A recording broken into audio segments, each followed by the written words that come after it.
So think about this for a second. What if the exact same biological mechanism that makes you forget, like almost everything you read in a brilliant 300-page book, is actually the exact same reason you completely freeze up during a high-stakes presentation? Right, which is wild to think about. It is. I mean, we usually treat learning and performance anxiety as two totally separate things. Yeah.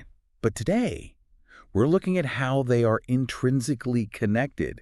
Welcome to today's deep dive, by the way. Yeah, glad to be here. It's a fascinating connection to make because underneath it all, we're talking about the exact same underlying hardware. Hmm. Whether you're trying to absorb this complex new market strategy or just like trying to keep your voice from shaking in a boardroom, you're dealing with your brain's internal filtering and alarm systems. Right. And if you don't know how to operate those systems, well, you're constantly going to feel like you're fighting your own biology. Which is exactly why today's deep dive is so critical. For you listening, we're dissecting a really standout interview segment from Raj Shamani clips, and it looks at the daily habits of high achievers. Yeah, and it's a great segment.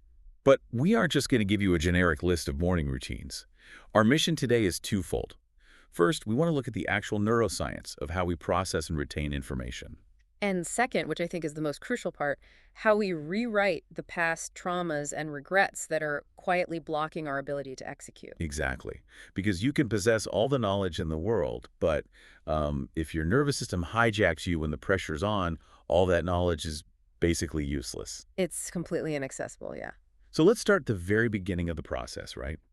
Acquiring the knowledge in the first place. The interview highlights this concept that a lot of high performers rely on, and it's called the 5-hour rule. Right, championed by people like Elon Musk and Bill Gates. Exactly. And it's basically dedicating just 5 hours a week to deliberate learning, so less than an hour a day. Yeah, and the material is really clear that this doesn't mean you have to, like, lock yourself in a library with some dusty academic journal. Oh, definitely not. It can be an audio-visual medium, right? Like a Yeah. documentary or listening to a detailed breakdown on your drive to work or reading. Mhm. But the key is that it has to be deliberate.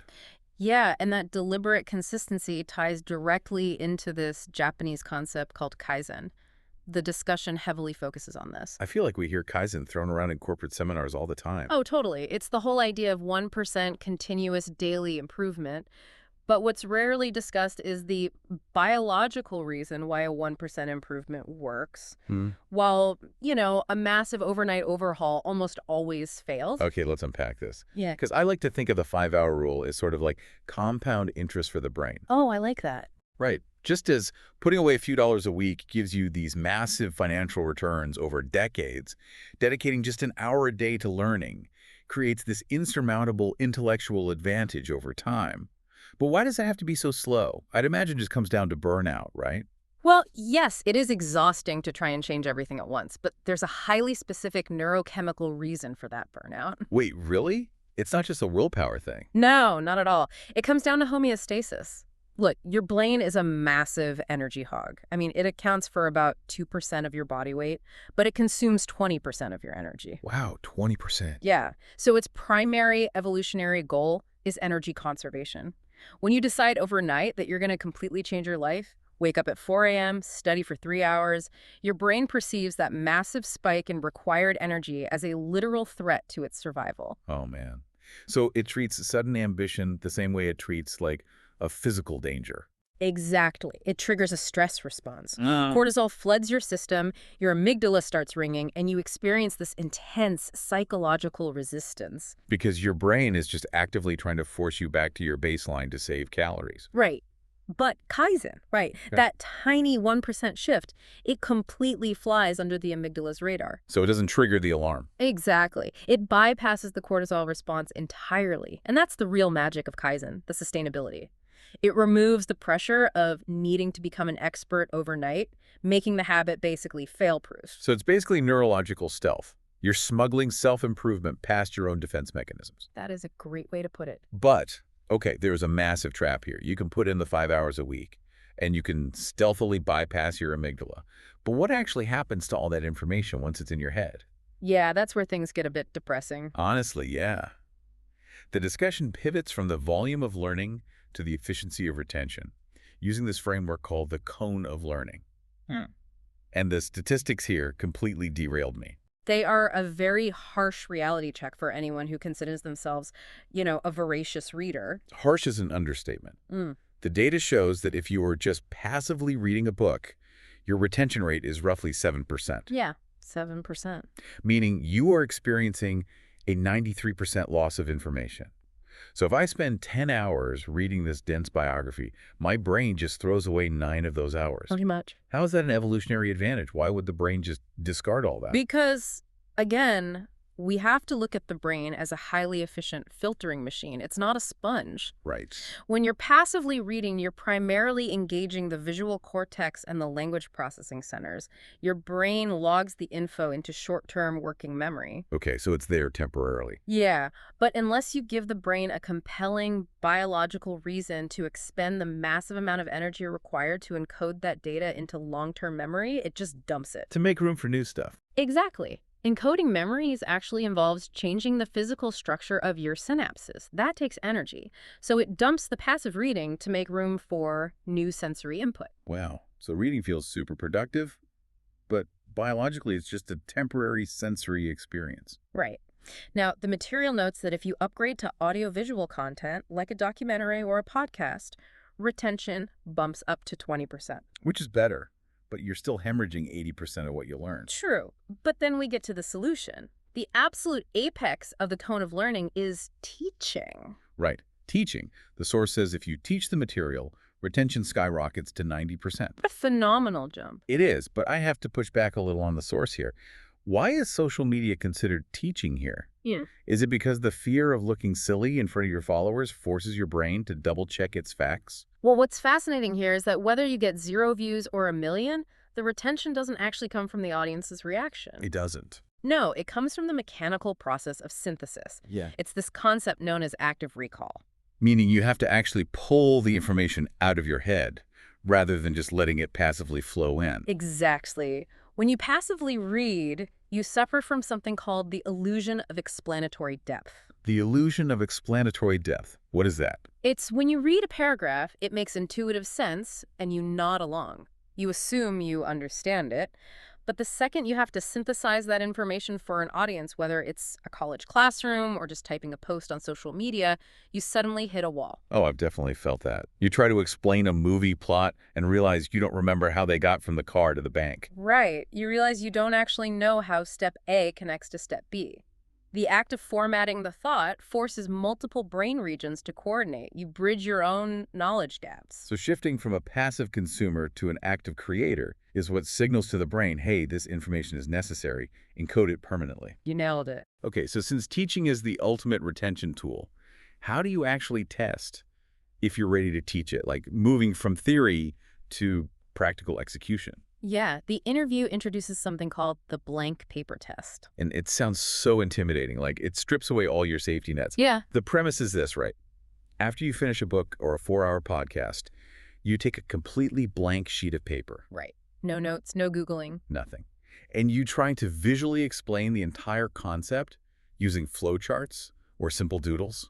If you can hand that paper to someone else and they understand it, you've mastered the concept. And if you just sit there staring at the paper, unable to draw a single connecting arrow, you realize you didn't actually learn it. Yeah, the guy in the interview talks about having this complex 26-page business plan. Oh, yeah, that was a great example. And because he actually understands it inside and out, he could distill that entire 26-page document onto a single piece of paper. It's incredible. But the best part of the blank paper test is that if you fail it, you have a choice.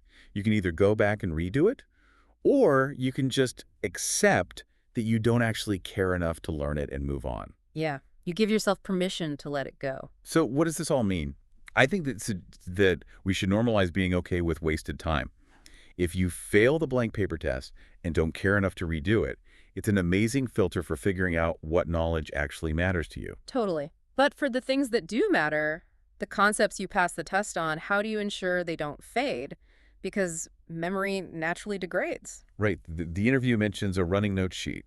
It's like a master document of everything you've learned, maybe a specific line from an old Harvard Business Review article. And you review this sheet every 2 to 3 months The example they used was doing it during a 2-hour flight. Right, and that specific cadence is crucial. It's a biological intervention against what psychologists call the Ebbinghaus forgetting curve. The forgetting curve. Yeah.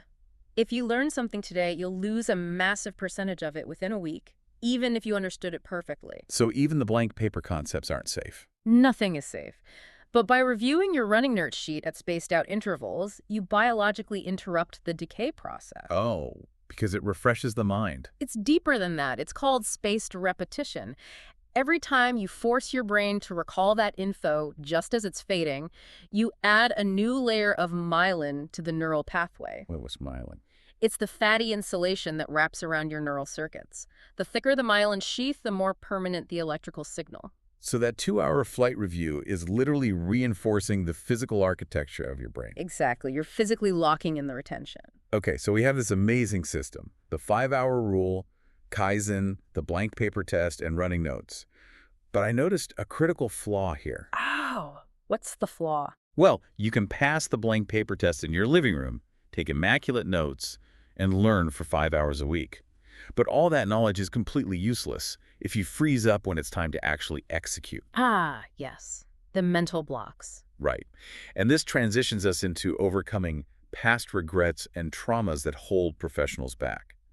The source specifically mentions mid-level and senior professionals carrying heavy regrets. Yeah, like failing an IIT exam years ago, or missing a promotion. Or bombing a speech in front of 200 people. You think you're over it, but your biology disagrees. Because we have to bring the amygdala back into the conversation, but this time it's paired with the hippocampus. Okay, break that down for me. If the amygdala is the brain's fear capital, the alarm bell, the hippocampus is the filing cabinet. It stores the contextual memories. So it's constantly scanning the environment to predict danger based on the past. Exactly. So when that executive who bombed a speech steps up to a podium today, the hippocampus pulls the file from 5 years ago. It sends a message saying, hey, last time we were here, it was a disaster. Instantly, the amygdala triggers, floods the body with cortisol, and your prefrontal cortex shuts down. You literally lose access to your own intelligence. You do. And practice alone won't fix this. The subconscious mind has to be calmed. Which brings us to kintsugi. Yes, the Japanese philosophy. Right. It's the art of repairing cracked pottery with gold to celebrate the flaws. It's a perfect framing for how we should view our regrets. But it's not just a metaphor. There's a practical application here using a form of exposure therapy. The 2-part paper exercise. Right. You divide a paper in half. On the left side, you draw the past trauma in excruciating detail. The panic, the frozen words, everything. Which sounds awful. Why would you want to awaken that old memory? Because if we connect this to the bigger picture, it's a biological necessity. You cannot rewrite a file on a computer without opening it first. Oh. Similarly, you cannot rewire a trauma without safely triggering the hippocampus first. You have to acknowledge the left side of the paper to make the memory malleable. And the interviewer had this massive realization about this, right? They said previously, they only visualized the positive future to avoid fear. Yeah, they only looked at the right side of the paper. But the magic lies in doing the left side too, bringing the trauma into a controlled environment. So after you draw the trauma on the left, you move to the right side. Exactly. On the right side, you redraw the exact same scenario, but with a triumphant outcome. Delivering a great presentation, people clapping. You're linking the open, vulnerable memory file to a calm, positive resolution so the brain stops triggering the fear response. Here's where it gets really interesting to me. The irony here is just amazing. The exact same tool used for the ultimate test of logic, the blank paper test, is also used for the ultimate test of emotional healing, the 2-part drawing exercise. It really is. Paper becomes the ultimate mirror for the brain. It's incredible. So just to briefly recap our journey today, we talked about building knowledge through the 5-hour rule in Kaizen, stress testing it with the blank paper test, and finally, clearing the runway for execution by using exposure therapy to rewire our deepest professional regrets. It's a powerful toolkit, but I want to leave the listener with a final lingering question that builds on all this. Let's hear it. We just talked about drawing our past failures on the left side of the paper to heal them. But what if those exact failures, those specific embarrassments we try to run from, are actually the required blueprints for our greatest future strengths? Oh, man. Think about kintsugi. What if the gold and the pottery shines brightest only where the break was the deepest? That is something to really think about. Yeah. So for you listening, I encourage you to grab a blank piece of paper today. whether it's to map out a new idea you just learned or to finally redraw an old regret. Thanks for joining us, and I'll see you next time.